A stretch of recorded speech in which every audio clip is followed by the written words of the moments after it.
Olá, eu sou a professora Débora Martins e esse é o podcast da Escola de Negócios. E hoje nós vamos falar de um assunto que certamente preocupa você, que é a questão das finanças. Você sabe se organizar, se planejar ou você sofre com a desinformação? E para falar sobre esse tema, nós temos uma convidada muito especial, que é a Vânia Santana. Mas você pode chamá-la de professora Vânia Finanças. Seja muito bem-vinda, professora! Oi, Denise, boa tarde. Obrigada pelo convite. Um prazer estar aqui com você, dividindo e multiplicando um pouquinho de conhecimento. Ai, que bom. Seja muito bem-vinda. E nós temos muitas perguntas. Porque, olha, quem já não sofreu, né, com a questão das finanças? Quem aí que não já caiu, né, no SPC, que atire a primeira pedra? Então, vamos começar, então, na verdade, perguntando um pouquinho da sua trajetória profissional. Você sempre trabalhou, professora, com finanças? Sempre investiu? Sempre deu aulas de finanças? Como é que é um pouquinho? Conta da sua trajetória profissional pra gente. Bom, mais de 3 décadas no mundo corporativo, em grandes empresas, mas sim, sempre trabalhando na área financeira. Mas isso não quer dizer que eu cuidava da minha saúde financeira. Foi só depois de uma queda e uma reversão de endividada para pequena investidora que eu comecei a me conectar com a educação financeira. E, professora, essa questão da estar endividada, né? Não é ser, estar endividada. Uma pessoa endividada, obviamente, isso implica em várias questões relacionadas até a questões emocionais mesmo, né? Ela fica sem forças, fica com vergonha, né? Então, finanças já é um assunto delicado mesmo. E entre essas questões aqui que eu falei, qual é a principal dificuldade quando um aluno te procura e fala assim, olha, eu preciso organizar minha vida financeira, ele tem vergonha de se abrir, de contar o que está acontecendo? Como que funciona a dinâmica das pessoas que estão endividadas e que te procuram para poder começar a organizar a vida financeira? Bom, vergonha é sim um sentimento recorrente, a pessoa se sente impotente por estar naquele cenário e a gente precisa diferenciar endividado de inadimplente. Endividado é o que tem muitas parcelas a pagar, mas segue pagando. Inadimplente é quando você não consegue mais pagar. E as pessoas têm vergonha, mas elas não devem ter. Nós temos quase 80% de endividados no país. Então, quer dizer que numa sala com 10 pessoas, 8 estão endividadas. Então, é partir para o autoconhecimento financeiro e começar a cuidar da sua vida e reorganizar. Esse é o primeiro passo. Ô, professora, que coisa interessante. Como eu coloquei essa palavra, né? A vergonha de, eu estou com um nome sujo no mercado, né? Estou com um nome no Serasa, aquela coisa assim. As pessoas realmente... isso interfere muitíssimo mesmo, até na hora de procurar emprego, né? Muitas pessoas, dependendo da empresa onde elas irão tentar uma vaga, acabam se prejudicando por conta disso. Mas a outra questão quando que a pessoa ela deve perceber que ela perdeu o controle e que ela precisa de ajuda? Então, nesse momento do autoconhecimento financeiro, eu pessoalmente nem gosto de falar nome sujo, eu não falo. Porque nome sujo quem tem é bandido, político corrupto. Uma pessoa endividada, às vezes é uma pessoa desempregada, com problema de saúde, em casa. Então, é uma pessoa que perdeu a capacidade dela de se organizar financeiramente.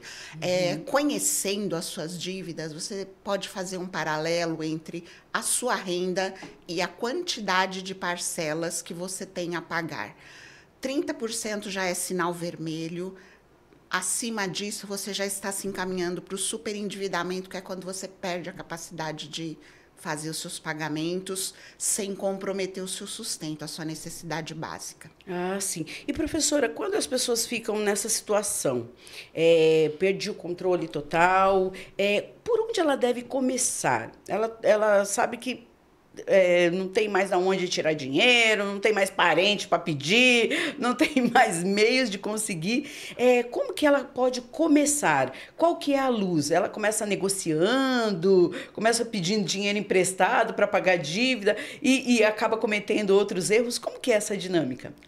Eu recomendo fortemente que as pessoas não esperem chegar nesse momento que é de extrema fragilidade, que você já vai estar em um sofrimento muito grande em todos os níveis.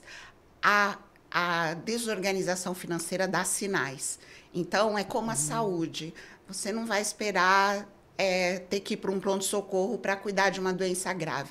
Você conhecendo seu corpo, assim como suas finanças, você começa a interpretar os sinais e vai cuidar antes.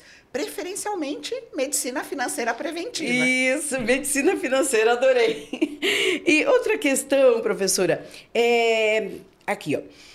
Quais são as, vamos dizer assim, situações mais comuns que levam a pessoa a se endividar? Tem uma lista que podem ser itens separados, mas pode ser tudo isso junto. Desorganização financeira é o primeiro, o imediatismo no consumo, sabe aquele eu quero, eu mereço? O eu mereço é o clássico.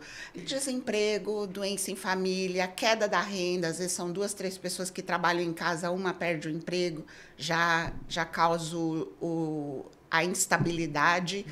E tem uma situação que eu acho que é a mais grave, é quando a gente se acostuma a viver a vida inteira em crise.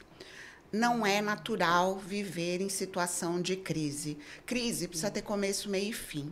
Se ela começou a se estender, para tudo e começa a lidar com ela, buscar ferramentas para encerrar essa crise. E, de fato, professora, a gente realmente, assim, eu conheço pessoas e já vivi um tempo assim, e é muito devastador. Você não sabe para onde correr e até que você fala, não, peraí, tem saída, eu vou conversar com o pessoal lá do cartão de crédito, vou entrar em contato com os meus credores e conseguir, de alguma forma, encontrar uma luz no fim do túnel.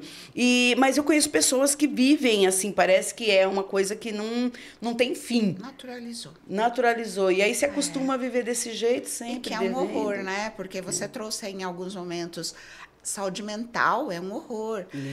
Se a gente pensar dados estatísticos que finanças é a segunda causa de divórcio no nosso país, só perde para traição mesmo. Então, os casais se descontrolam financeiramente, não conversam sobre dinheiro, brigam sobre dinheiro ao invés de conversar. Então, tem muitas coisas que vão se comprometendo no entorno da gente quando você não se ocupa, ao invés de se preocupar, se ocupar com a sua saúde financeira. Olha que interessante. E eu fico pensando assim, vamos voltar um pouquinho lá no passado, me veio isso agora à mente aqui, no Plano Collor.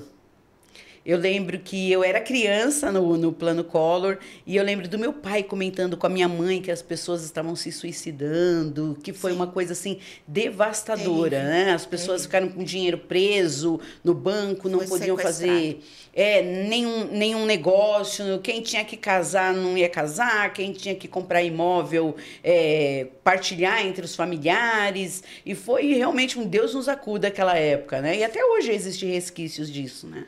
Sim, existem resquícios, inclusive o medo de investir e de perder o dinheiro, o medo de sair de uma poupança quando você investe.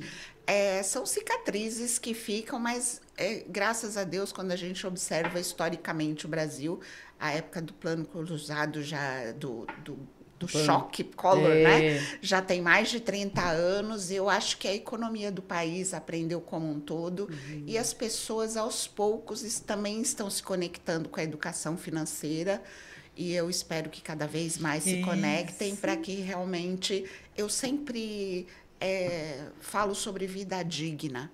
Se você vai ser rico ou não depois disso, mas todo mundo tem direito à vida digna. E a educação financeira ajuda a construir isso. Isso, e falando sobre dignidade, essa questão do planejamento, da questão das reservas.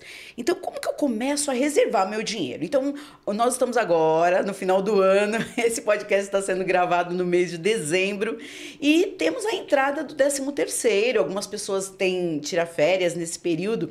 Dá para guardar um dinheiro agora? Então, você começou com a palavra-chave, planejamento. Por exemplo, é muito interessante que as pessoas se choquem todos os anos e reclamem por conta das contas de janeiro. O IPTU é surpresa? Não. O IPVA é surpresa? Não. O cartão de crédito com a ressaca do Natal é surpresa? Não.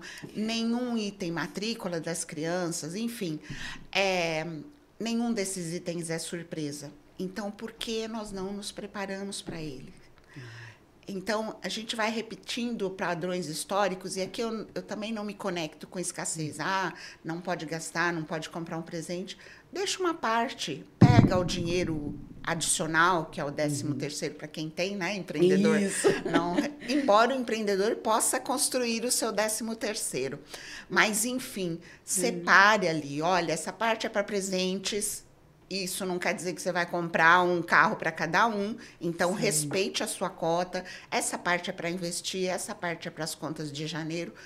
Você cobre todas as suas necessidades e desejos e consegue sair do outro lado sem passar um sufoco, sem se privar do que você gosta em dezembro e sem passar um sufoco em janeiro.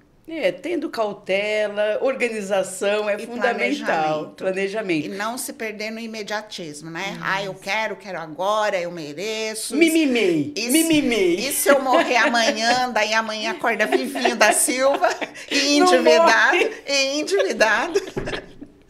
Não morre. Eu lembrei da influencer, né? Mimimei. Vai lá e compra um item caríssimo, viaja, mete o pé na jaca. E depois vem a fatura. Aí um susto com a fatura do cartão de crédito, só que quem fez aquela compra, olha ali no espelho, a carinha do dono. Não foram os gnomos. Então, é muito...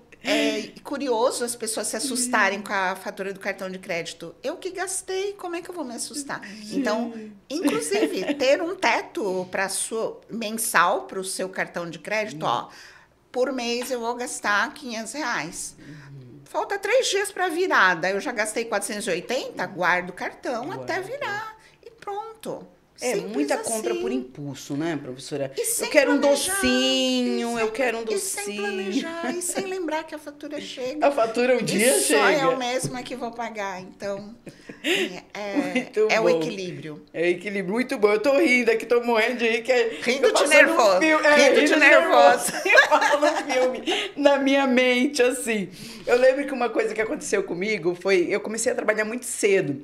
Eu sempre fui professora a minha vida inteira. Eu dava aula numa escolinha de educação infantil no bairro. Dei aula em todas as escolinhas, assim, no bairro. Então, eu passei pelo maternal, pelo jardim, pré-1, pré-2... E eu lembro que, como eu comecei a trabalhar com 12 anos, coisa assim, a minha carteira foi registrada, primeira vez foi com 14, na época eu podia registrar com 14 anos. E eu lembro que o meu primeiro ano, assim, de CLT, né, eu lembro que eu dei caixinha para todo mundo, eu dei caixinha para o lixeiro, eu dei caixinha para os porteiros, eu dei panetone, e eu fiquei sem nada, porque eu achava que, não, a gente tem obrigação, e depois isso com o tempo foi reduzindo. Então, até hoje, assim, eu presenteio, né, somente aquelas pessoas assim que foram mais significativas e me ajudaram de alguma forma, ou reconhecendo o trabalho de alguma pessoa que seja próxima. Mas eu lembro que foi um rombo, assim. Então, e tá tudo bem, cada um com a sua personalidade, fazer aquilo que faz sentido para você. Mas estabeleça um valor. Olha, este valor aqui, X, é para eu agradecer as pessoas que me apoiam no decorrer do ano. Tá tudo bem, não é proibido. Só que olha a consequência. Você trouxe a consequência. Chegou uma hora, como eu não tinha limite, chegou uma hora que eu doei para todo mundo e não me incluí na lista. Isso. E olha só, incluir na lista, professora. Aqui, nós falamos a questão do empreendedor, né? O 13º, quem tem, quem não tem. E o empreendedor, como que ele deve fazer para começar a separar as finanças pessoais das finanças do negócio? Porque acaba virando um balaio de gato, se a pessoa não souber cuidar disso. Eu recomendo que desde o momento zero, mesmo que ainda não tenha CNPJ, separe contas. Eu ainda não tenho CNPJ. Abre 2 contas digitais pessoa física, uma só movimente as despesas da sua empresa, outra só as suas pessoais. Lembrando que a sua empresa não é caixa eletrônico. Então, estabeleça um prolabore. Ao invés de estar sacando toda hora da empresa, uma vez por mês, no máximo 2, faça uma transferência planejada, né? Nós já entendemos que quando eu estou fazendo a minha precificação, ela tem que incluir meu prolabore, porque eu tenho que ser paga, né? Sim. Eu tenho vida pessoal para gerenciar. E daí faz essa transferência entre contas. Então, faça isso de forma sagrada. Primeiro, porque você vai conseguir avaliar a performance da sua empresa. E segundo, porque você vai ter controle também sobre a sua vida pessoal. Ótimo. Dificilmente quem tem vida pessoal financeira confusa não leva isso para o empreendedorismo. Agora, a boa notícia é que a organização é algo que pode ser aprendido. Isso. E aí, professora, quando chega uma aluna lá e fala assim, eu abri meu negócio agora, eu investi isso, eu investi aquilo, já começa um negócio endividada, né? Então, vamos supor uma empreendedora que trabalha com culinária, com doces. Aí ela já começa comprando um forno, já no cartão de crédito, e aí tem volta. Dá para ela parar, respirar e se organizar novamente? Eu acho que sempre tem volta, só que da forma que eu disse no início, quanto mais tempo você espera para parar e se organizar, maior o monstro vai ficando. Então, se você já começar planejadamente, eu sou uma culinarista, eu estou começando em casa, com meu fogãozinho mesmo, e vou faturando, vou separando o dinheiro, e à medida que o negócio vai prosperando, eu vou comprando uma batedeira industrial que caiba na realidade do empreendimento. Né? Então, o crescimento da empresa tem que ser proporcional ao faturamento. Essa é a forma ideal. Eu recebo primeiro, eu gasto depois. Não o contrário. Professora, outra questão aqui. Quando uma das perguntas assim que tem a ver com aquela questão do plano Collor que a gente comentou, as pessoas realmente perderam a confiança, vamos dizer assim, a confiança na questão dos investimentos, da poupança e coisa e tal. Tem muita dica na internet. Hoje bagunça a cabeça da gente, a desinformação. Tem gente que presta um desserviço com tanta informação errônea, com tanto fake news. E se hoje eu sou uma empreendedora, vamos lá para o exemplo aqui da nossa empreendedora da culinária aí, ela quer começar a investir. O que é mais recomendado? Fundos de investimento, poupança, por onde ela recebeu um dinheiro ali, ou saiu do CLT, recebeu a rescisão dela, vai começar a investir. Como que ela pode começar? Eu já começo tirando a poupança da caixinha de opções. Por quê? A poupança, ela tem o seu rendimento e é melhor a poupança do que nada, ou de deixar embaixo do colchão. Mas o que acontece? A poupança rende sempre abaixo da inflação. Então, você já vai perder poder de compra. Se hoje eu compro esse copo com o dinheiro que eu coloquei na poupança, daqui a um ano eu não consigo mais comprar esse copo, mesmo que tenha valorizado. Então, tira a poupança. Para qualquer outro investimento, a gente tem que entender o nosso objetivo, o que eu quero fazer com aquele dinheiro e quando eu quero fazer com aquele dinheiro. Porque isso determina a escolha do produto. Porque eu tenho um produto para o curtíssimo prazo, para o médio, para o longo prazo. Então, se é para minha reserva de emergência, e a reserva é algo que eu vou sacar a qualquer momento, vai ser ali, por exemplo, um CDB com liquidez imediata. É para minha longevidade. Então, eu tenho uma previdência privada, eu posso ter um tesouro renda a mais, que é para daqui 20, 30 anos. Então, não é simplesmente adquirir um produto financeiro. É entender antes para quê. Como funciona. Porque, inclusive, a gente fala de carteira de investimentos, nunca é num único lugar. Sim, são mais opções. De acordo com essa questão que eu estou te falando, dos objetivos. Então, se é para reserva, é um tipo de produto. 2, 3, 4, 5 tipos de produto. É para minha viagem daqui 2 anos? É um produto que vai vencer daqui 2 anos, não é esse aqui para que eu possa sacar a qualquer momento. É para longevidade, para aposentadoria daqui 10, 15, 20 anos, é outro produto que vai vencer lá na frente. Então, e a gente vai construindo tudo mais ou menos ao mesmo tempo. Então, eu vou comprando produtos diferentes de acordo com o meu objetivo e a data em que eu quero realizar esse objetivo. Olha que ótimo. Professora, em uma das suas aulas, né, que inclusive, gente, eu sou aluna também da professora Vânia aqui e tenho aprendido muito, viu? Eu já começo a recomendar aqui. Mas assim, professora, em uma das suas aulas, a senhora comentou, até foi uma das alunas ali presentes, falou da coisa do emprestar o dinheiro para os familiares. E eu achei bastante interessante porque muitas vezes a pessoa ela recebe um dinheiro tão suado, tão sofrido ali do tempo de trabalho, né?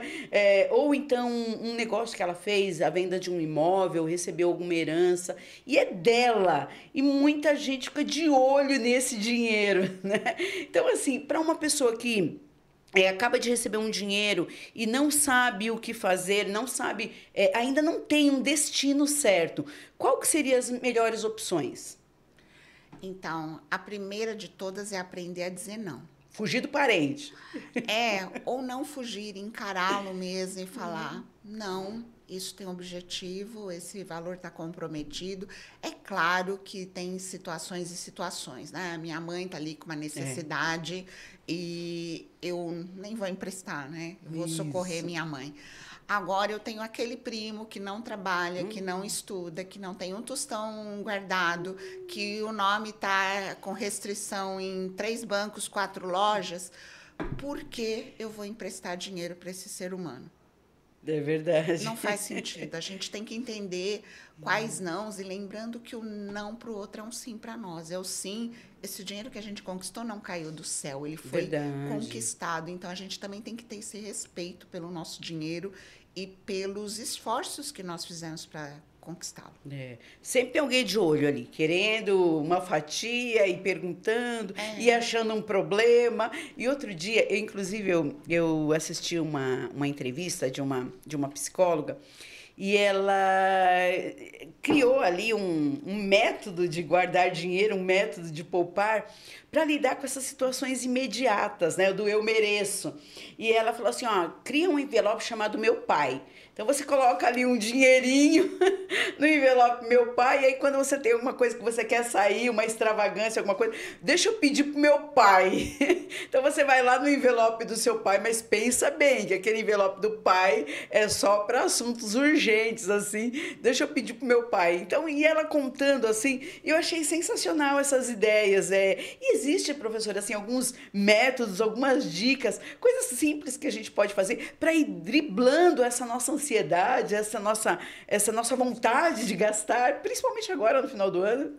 Então, o autoconhecimento é a melhor coisa. Se eu sou aquela pessoa que quero dar presente para o porteiro, para a faxineira, para todo mundo, tem uma caixinha com essa reserva. Se eu sou essa pessoa que vai no shopping sempre quer um autopresente, né? Tem uma caixinha para essa reserva. O importante é o tamanho que essa caixinha ocupe no nosso orçamento. Não pode extrapolar as nossas necessidades básicas, porque daí vira dívida, aí vira sofrimento, né? Aí vira surpresa na hora de abrir a fatura do cartão de crédito. E a ideia é que a gente não vá contra a nossa natureza, mas entenda que o orçamento é finito. Ele não é elástico. A nossa vontade até pode ser elástica. O orçamento não é. A renda não é. Então, este equilíbrio não é para ser um sofrimento. É para ser tranquilidade, saúde mental. É eu ter esta paz de encerrar cada mês e falar, dei check em todas as minhas necessidades, inclusive lazer, inclusive colocando tudo, respeitando a renda. Isso. Professora, lazer. Lazer é um item que as pessoas não costumam colocar nessa lista, né? As pessoas, eu mereço porque eu trabalhei demais, então vou tomar minha cervejinha, vou fazer um churrasco, e nisso gasta os tufos, né? E E essa coisa do lazer, o que a gente deve colocar na nossa lista ali quando a gente vai fazer esse planejamento? Quais os itens que eu preciso separar? Outro dia a senhora falou sobre a coisa das despesas fixas, as despesas variáveis. Isso também serve para a nossa vida pessoal, né? Serve. Tem uma senadora americana até hoje, ela já está na casa dos 70, mas ela criou um método que se chama o 50-30-20. 50% para as nossas despesas essenciais, 20% para investir e 30% para as nossas despesas não essenciais. E não essenciais não quer dizer que elas sejam dispensáveis, só quer dizer que se tudo der errado, eu consigo suspender por um tempo aquilo. Tá? Então, o que está lá no 50%? Moradia, alimentação, contas de serviço, né? Água, luz, telefone. Então, aquilo que eu não consigo ficar sem. Então, está nesse bloco essencial de 50%. Nos 30%, entra academia, entra lazer, entra presentes, compra roupas e acessórios, entra todas essas coisas que não é que a gente não precise, mas eu posso dar um break se a coisa ficar complexa. E os 20%, que é o nosso investimento, que é o nosso boleto com o nosso nome todos os meses. Todos os meses, dá para fugir deles. Então, se eu tenho se eu destaco dinheiro para todas as obrigações, por que não para esse compromisso comigo? Isso é fundamental. E assim, professora, uma das coisas que eu vejo também é que nós como pais, nós temos também muita dificuldade em ensinar educação financeira, até porque não tem na escola, uma escola ou outra que ensina. Eu lembro que teve um tempo que eu trabalhei para a Junior Achievement, que é uma ONG, que é dos donos da ITIT, que eles fundaram essa ONG que ensina empreendedorismo juvenil.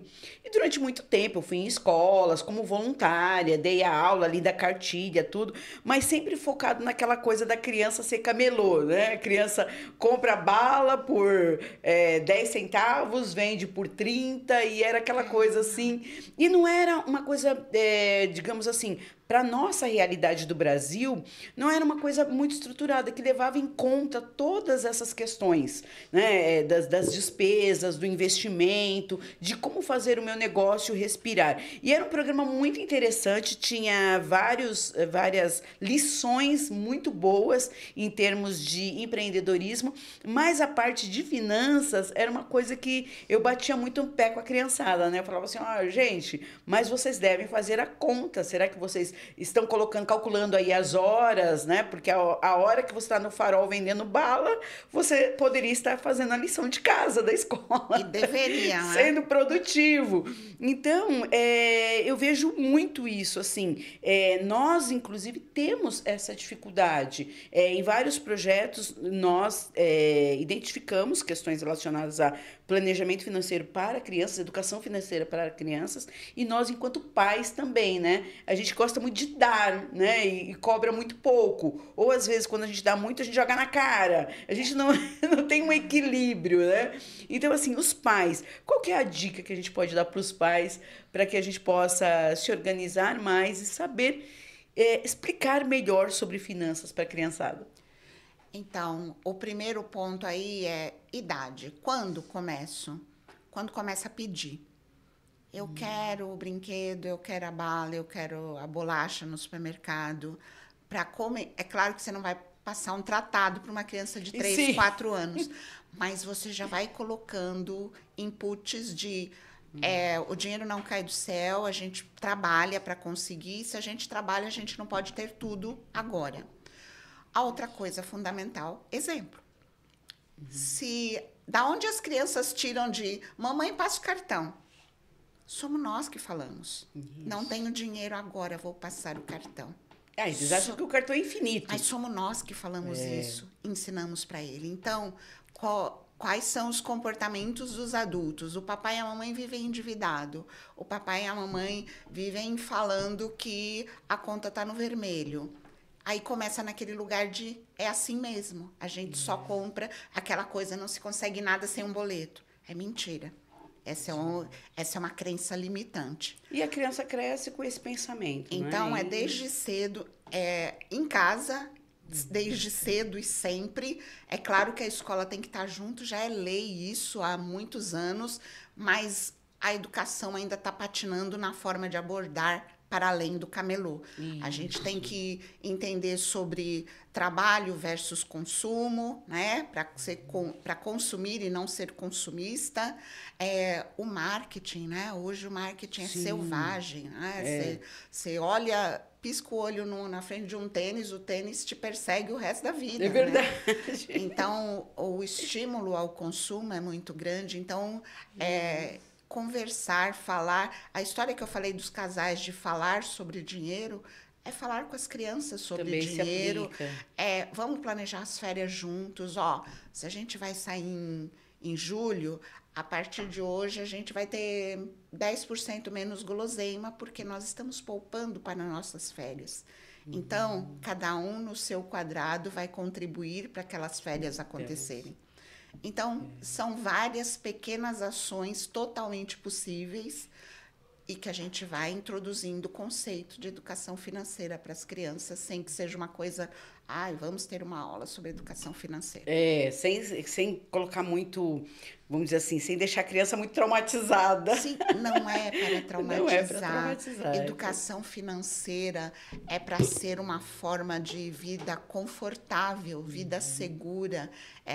E não é sobre quanto a gente ganha. É sobre como a gente gasta. Porque uma pessoa que ganha 20 mil reais e gasta 25, ela está desorganizada. Se ela recebe 3 e gasta 4, ela também está desorganizada. Então, 3 mil é muito pouco. Então, o que a gente vai fazer para melhorar essa renda? Vou fazer curso, vou fazer renda extra, não gastar mais passando cartão. Que é normalmente a solução imediata que as pessoas vão buscar. E eu tenho até uma história aqui para compartilhar, minha pessoal, da minha filha. Eu tive minha filha muito tarde, né? Eu tive minha filha com 37 anos. Então, eu já tinha desistido, ela foi um pequeno milagre aí na minha vida. E eu pensei, eu vou criar essa menina de um jeito totalmente diferente. Então, uma das coisas que eu fiz foi excluir shopping da minha vida. Então, ela é uma criança de Sesc. Então, ela é aquela criança que vai no Sesc, que brinca no Sesc, que corre. Agora já tá mocinha, agora já tá com 12 anos, então mudou. Mas mesmo assim, ela procura por livros, um outro comportamento, mas ainda continua nesse padrão, que é o padrão do mais cultural e mais em conta, né? E aí, uma das coisas que acontecia com a gente era o fato da gente ir em vários passeios. Então, eu pegava aquele São Paulo para crianças e levava a criança em vários passeios. Então, a gente vai ter festa da cerejeira, a gente vai ter um evento, sei lá, festa fantasia em tal lugar. Então, eu procurava levá-la nesses lugares que eram ou gratuito ou era alguma coisa bem ingresso, bem simbólico. E teatrinho, uma série de coisas. E aí teve um tempo que ela começou a levar crianças junto. Mãe, leva filho de fulano. Vamos levar não sei quem. E vamos... então tem uma festa no Sesc, sei lá, uma festa junina, alguma coisa assim. Vamos chamar fulano. E aí eu tive que começar a explicar para ela, desde ali com 6 anos de idade, mais ou menos, começar a explicar, a mãe tem 100 para gastar com você. Então, se levar outra criança, porque eu não posso contar com o valor que a outra mãe vai disponibilizar. Então, se a mãe tem 100 para gastar com você, a mãe vai gastar só 50. Então, no começo ela não tinha esse entendimento, mas depois de um tempo ela foi entendendo, mãe, é verdade. Aí teve um evento que foi dos aviões que soltam fumaça, Esquadrilha da Fumaça. Foi lá no Campo de Marte, um evento bonito, de carros antigos, tudo. E ela chamou 3 amiguinhos e as mães não deram R$1. As mães não contribuíram com nada. Senso, né? Falta e aí senso. foi o vamos dizer assim, foi o estopim, né? Daí eu falei assim, Sara, agora acabou. Agora uma amiguinha no máximo. Vamos fazer, quando for assim, vamos fazer piquenique, que é mais barato. Eu tenho até a cesta e a toalhinha xadrez, então E pode A gente faz aproveitar a assim. experiência para ser didática. Olha, filha, você Isso. lembra daquele dia que aconteceu tal coisa e as mães das suas colegas não contribuíram?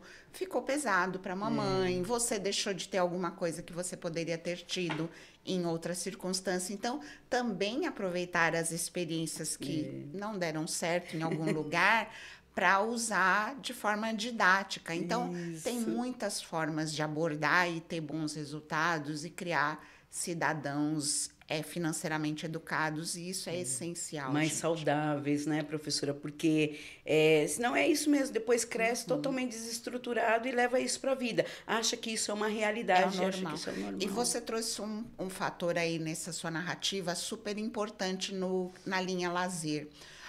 Nós estamos numa cidade privilegiada, que é São Paulo, que tem uma infinidade de alternativas de lazer gratuito ou a baixo custo. Mas em qualquer cidade do Brasil, se você procurar, se você se informar, você vai encontrar atividades que caibam no seu bolso ou que sejam até gratuitas. Então, a gente precisa ter lazer, gente. A saúde mental está aí batendo na porta. Então, não é sobre não ter lazer, é entender que eu não preciso ir num show de R$ 500 todos os meses para falar que eu tenho lazer. Eu tenho alternativas para me divertir sem cometer uma violência contra o meu bolso. É verdade. Professora, me conta aí um pouquinho do seu trabalho, como que as pessoas te acham nas redes sociais, conta daí das dicas. Teve esses dias a senhora postou uma coisa muito legal, né? Estou chamando de senhora, mas é você que é jovem, uma jovem senhora. Junto dos bunkers você fica meio, né? Porque Sim, Guimarães Rosa. como que a pessoa começa, como que a pessoa te acha? Existem cursos abertos? Trabalha só com mentoria? Como que funciona o seu trabalho hoje? Para quem quer organizar a vida financeira. Então, eu trabalho assim com empresas e parcerias, como a parceria onde a gente se conheceu. Eu levo palestras para empresas e daí vou falar com todos os funcionários. Tenho consultoria individual, né, são 8 encontros, mas também eu ministro cursos, workshops. Amanhã mesmo eu tenho uma formação que vai ser quarta e quinta, 2 horas, no online, onde eu vou fazer uma mentoria financeira express. A minha mentoria são de 8 encontros, a individual. Eu resolvi abrir isso para um grupo, num valor mais acessível e partilhando conhecimento ali naquela expectativa da gente virar o ano com uma perspectiva de uma saúde financeira maior. Então, eu estou sempre abrindo turmas novas. Eu tenho um workshop também sobre investimentos, essa questão de como sair da poupança, ou como fazer o primeiro investimento. Então, é um beabá é um curso que se chama Destrava Finanças. Destrava. Justamente para que desse primeiro passo. A mentoria que começa amanhã se chama Projeto Baobá. Tem todo um significado por trás disso, tá lá nas minhas redes. Eu estou bastante no LinkedIn, também no Instagram, e Vânia Santana Finanças, todo mundo me encontra. Isso aí. E, gente, corta pra mim. Não existe milagre, existe organização e existe profissionais como a professora Vânia Santana, Vânia Finanças, que vai ajudar você a organizar a sua vida. Professora Vânia, nós vamos ficando por aqui. Eu agradeço muito pela sua presença. E nas redes sociais, como as pessoas te encontram? Vânia Santana Finanças. É uma alegria falar sobre finanças, porque partindo de um ponto pessoal, eu estive no lugar de endividada, então eu sei o quanto de diferença faz para a vida você ser organizada financeiramente. Então, me siga lá nas redes, dê o seu primeiro passo, dê esse primeiro passo de autocuidado com você. Isso aí, não tenha vergonha, hein? Se organize. O ano que vem, 2025 tá aí. Que tal começar o ano com o pé direito? Tá certo? Muito obrigada, nós ficamos por aqui. Um grande abraço para você e você encontra o podcast da Escola de Negócios em todas as redes. Forte abraço e até lá!